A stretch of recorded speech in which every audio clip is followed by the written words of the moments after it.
All right, so we're going to work a few more of these half-life calculations. And again, let me remind you that of the formulas we learned in class. You can do the formula method or the chart method, but this formula here is definitely one you're going to want to use, for both processes.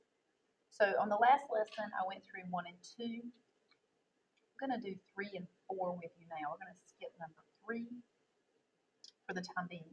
So number 4 says the half-life of protactinium-234 is 6.75 hours. So that's T 1/2 is 6.75 hours. How much of a given sample, so you're looking for how much of the initial amount remains after 27 hours. So that's, they're giving us the total time that is passed, and I'm going to represent total time with TT, is 27.0 hours have passed. And they don't give us an initial amount here, so when they don't do that, you could just think in terms of percentages.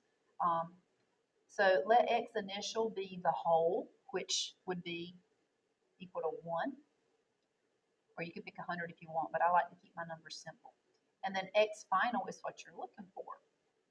So this, you're looking for the remaining amount at the end. And since you're just kind of defining the whole and the final, you don't have to necessarily give a unit with that. So if we're going to use the formula method for this, we need to figure out our cycles, because remember, 1/2 to the n, we got to know n, times X initial equals X final. That's the formula we're using.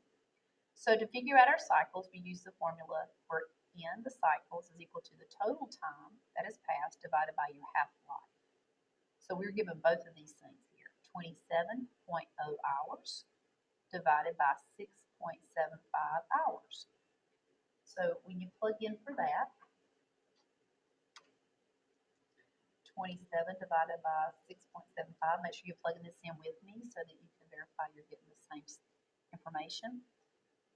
You get 4 cycles, so n is 4. So we're going to plug that in right here. So 1/2 to the 4th power times X initial, which we were letting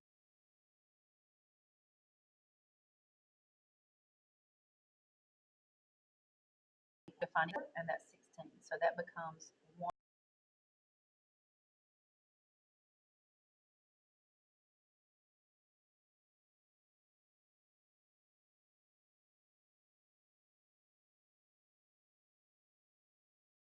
Over